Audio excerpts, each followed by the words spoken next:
అందరికీ నమస్కారం. ఈరోజు కథ హిట్లర్ ఎపిసోడ్ 109.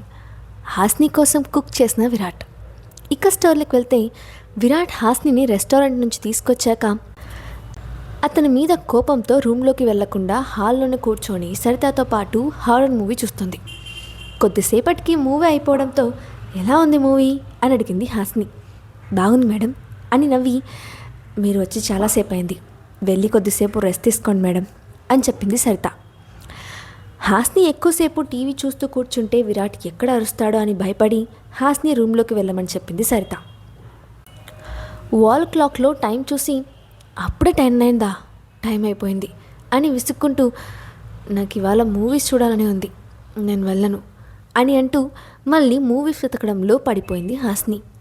మేడం, ఇది డే టైం కాదు, నైట్ టైం, అంతసేపు టీవీ చూస్తూ కూర్చుంటే కళ్ళు నొప్పులు వస్తాయి, ముందు మీరు రూమ్కి వెళ్ళండి, మళ్ళీ ఇంకొక మూవీ పెడితే పడుకునేసరికి మిడ్ నైట్ అవుతుంది అని ఆమెకు చెప్పే ప్రయత్నం చేసింది సరిత. నాకు ఇవాళ నిద్ర రావట్లేదు, ఏ టైం అయినా నేను ఇంకో మూవీ చూసే నిద్రపోతాను అని మొండిగా చెప్పింది హాస్ని. ఇక హాస్నితో ఏం మాట్లాడలేక సూరజ్ని వెతుక్కుంటూ వెళ్ళింది సరిత. సెక్యూరిటీతో మాట్లాడుతున్న సూరజ్ దగ్గరకు వచ్చిన సరిత, చూడు సూరజ్, హాస్ని మేడం ఎంత చెప్పినా వినకుండా టీవీ చూస్తూ అలాగే కూర్చున్నారు, విరాట్ సార్ చూస్తే కోప్పడతారేమో అని భయంగా ఉంది అని అనింది. అలాగే, ఇంతకీ సార్ ఎక్కడున్నారు అని మామూలుగా అడిగాడు సూరజ్. ఇందాకే స్టడీ రూమ్కి వెళ్ళారు అని చెప్పగానే, ఓకే ఏం కాదులే, ఎలాగో పైకి వెళ్ళేటప్పుడు హాస్ని మేడంని చూస్తారు కదా, మేడంని విరాట్ సార్ తప్ప ఇంకెవరూ డీల్ చేయలేరు, నువ్వు వెళ్ళి నీ పని చేసుకో అని చెప్పాడు సూరజ్.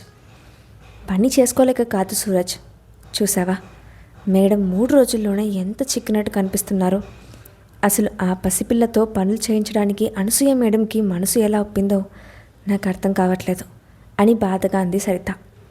సూరజ్ చిన్నగా నిట్టూర్చి, ఇవన్నీ పెద్దవాళ్ళ వ్యవహారాలు, ఇవాళ గొడవ పడతారు, రేపు కలిసిపోతారు, అనవసరంగా నువ్వు వీటి గురించి ఆలోచించి వాళ్ళ మధ్యలోకి వెళ్ళి ఇబ్బందులు తెచ్చుకోకు అని కొంచెం మందలిచ్చినట్టుగా అన్నాడు. నా స్థాయి ఏంటో నాకు తెలుసు, కానీ కల్మషం లేని ఆ పిల్లని చూస్తుంటే ఎందుకో బాధగా అనిపించింది అని అంటూ అక్కడి నుంచి వెళ్ళిపోయింది సరిత. సరిత మళ్ళీ హాల్లోకి వచ్చేసరికి హాస్ని సోఫాలో ఆనుకొని నిద్రపోవడం కనిపించింది. నిద్రపోతున్న హాస్ని చూసి నవ్వుకొని వెళ్ళి పడుకోమని చిలుకకి చెప్పినట్టు చెప్తే వినకుండా ఇక్కడే కూర్చుంది.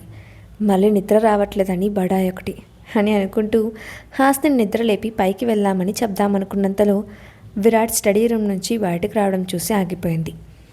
హాస్ని దగ్గర నిలబడ్డ సరితను ఒకసారి చూసి పక్కకు చూసిన అతనికి హాస్ని నిద్రపోతూ కనిపించడంతో వెంటనే ఆమెను ఎత్తుకొని వాళ్ళ రూమ్కి తీసుకెళ్లాడు విరాట్.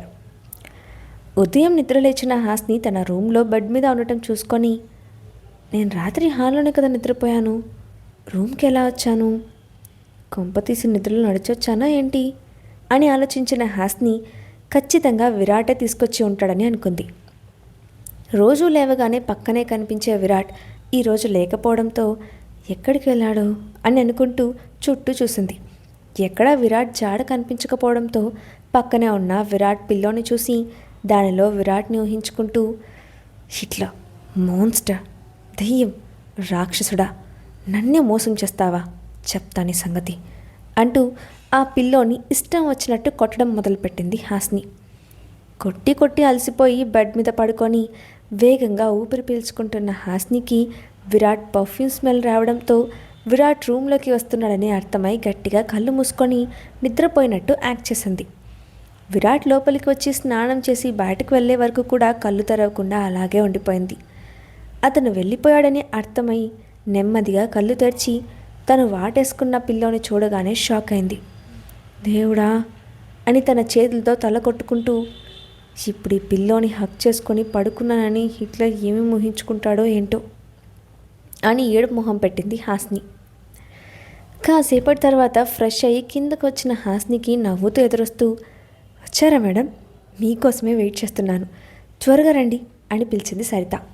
సరిత హడావిడి చూసి, ఏంటి విషయం, చాలా హ్యాపీగా ఉన్నట్టున్నావు అని అడిగింది హాస్ని.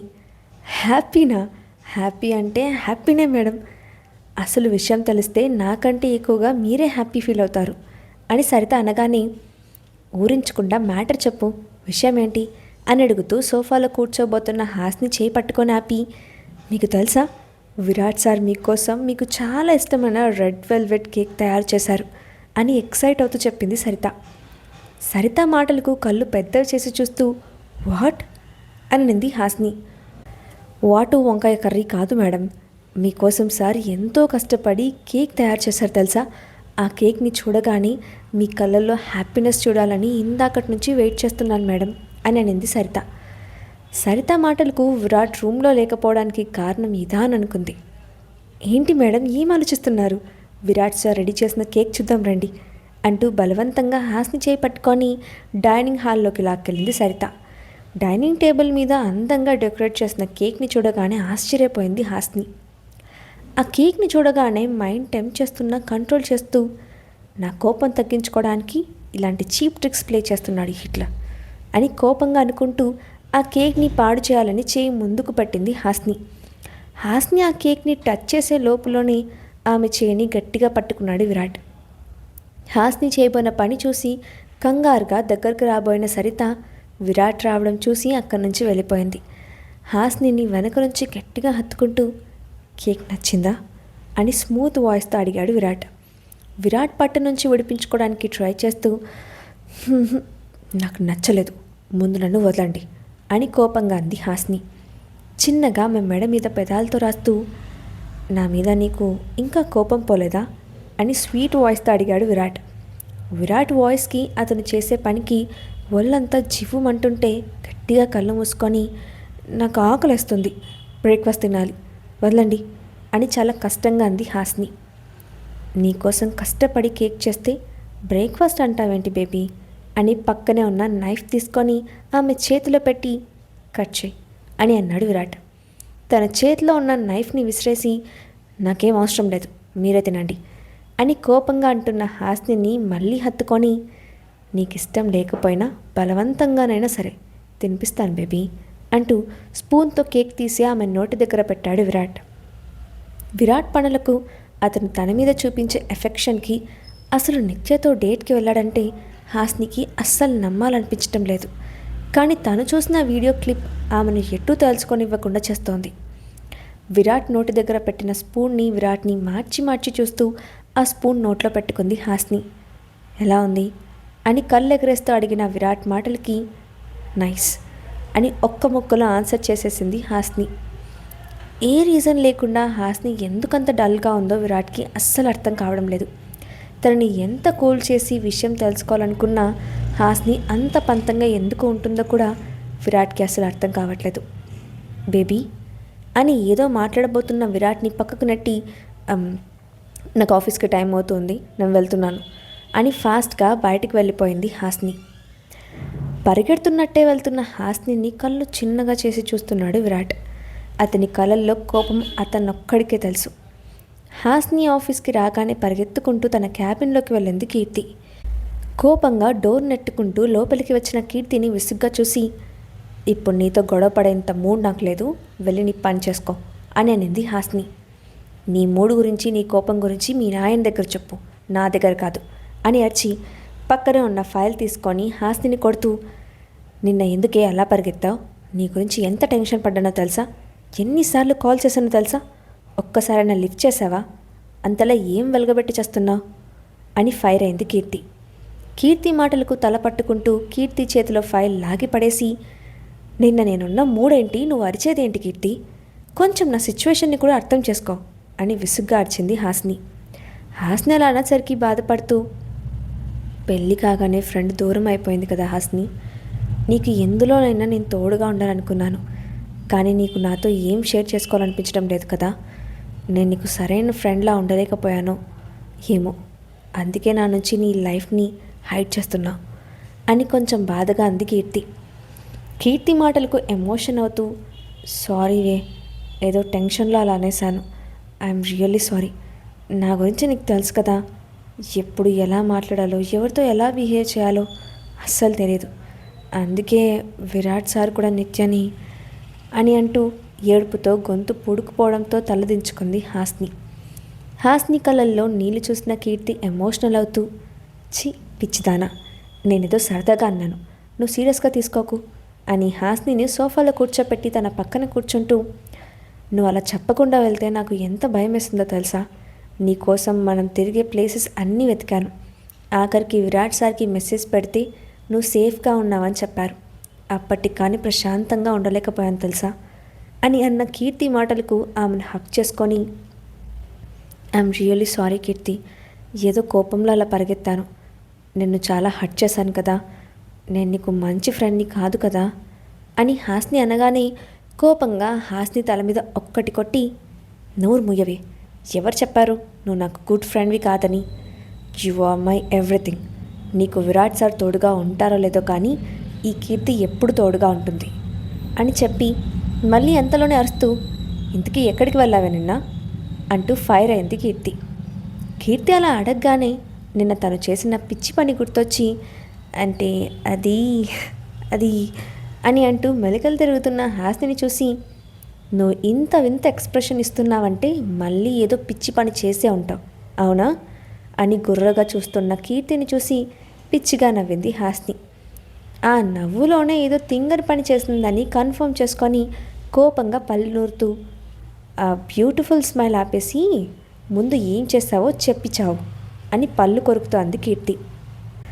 నిన్న తను బార్ అండ్ రెస్టారెంట్లో చేసిన హంగామా అంతా చెప్పగానే నోటు మీద 2 చేతులు పెట్టుకొని కళ్ళు పెద్దవి చేస్తూ, అబ్బబ్బబ్బా, ఎవరైనా మొగుడి మీద కోపం వస్తే పుట్టింటికి వెళ్తారే, లేకపోతే గొడవ పెట్టుకుంటారు, అలా తాగడానికి బార్కి వెళ్తారా అని అనగానే మొహం అంతా ముడుచుకుంటూ, మరి ఏం చేయమంటావే, ఆయన గారిని ఏదో నిలదీయాలన్న కోపంతో ధైర్యం కోసం తాగాలనుకున్నాను, కానీ అలా ఒక గ్లాస్ తాగానో లేదో ఆ హిట్లర్ వచ్చి లాక్కెళ్ళిపోయాడు అని బొంగమూతి పెట్టి మరీ చెప్పింది హాస్ని. కోపంగా హాస్ని మీద మొట్టికాయ వేసి, సిగ్గు లేకపోతే సరి, చేసిన పని చాలదన్నట్టు ఇంకా విరాట్ సార్ నిన్ను తాగనివ్వలేదని ఫీల్ అవుతున్నావా అని అనగానే, అంత కష్టపడి యూస్ లేకుండా పోతే బాధేస్తుంది కదా అని డల్గా చెప్తున్న హాస్నిని కోపంగా చూసింది కీర్తి. ఇంతకీ ఇంటికి వెళ్ళాక విరాట్ సార్ రియాక్షన్ ఏంటి అని ఇంట్రెస్టింగ్గా అడుగుతున్న కీర్తిని గుర్రుమంటూ చూసి, చాలా ఎక్సైట్ అవుతున్నట్టున్నావు అని హాస్ని అనగానే, పొరిగింట్లో గొడవలు ఇంట్రెస్టింగ్గానే ఉంటాయి కదా అని నవ్వుతూ కన్ను కొట్టింది కీర్తి. దొంగమొహం అని కీర్తిని తిడుతూ తను నిన్న ఇంటికి వెళ్ళిన దగ్గర నుండి ఆఫీస్కి వచ్చే వరకు జరిగిందంతా పూసగుచ్చినట్టు చెప్పింది హాస్ని. అంతా విన్న కీర్తి నిట్టూర్చి, సరిపోయింది, ఇంత చెప్పావు కదా, ఇప్పుడు నువ్వేమనుకుంటున్నావో చెప్పు. నువ్వు నిజంగా విరాట్ సార్ నిత్యతో రిలేషన్లో ఉన్నారని నమ్ముతున్నావా అని సీరియస్గా అడిగింది కీర్తి. కీర్తి మాటలకు ఆలోచనలో పడుతూ, ఈ విషయంలో ఎటూ తేల్చుకోలేకపోతున్నాను కీర్తి. ఆయన చూపించే లవ్, ఎఫెక్షన్, నా థాట్స్ అన్నీ రాంగ్ అని చెప్తుంటే ఆ వీడియో క్లిప్ నా మైండ్ మొత్తాన్ని చేంజ్ చేస్తూ ఉంది అని దిగులుగా అంది హాస్ని.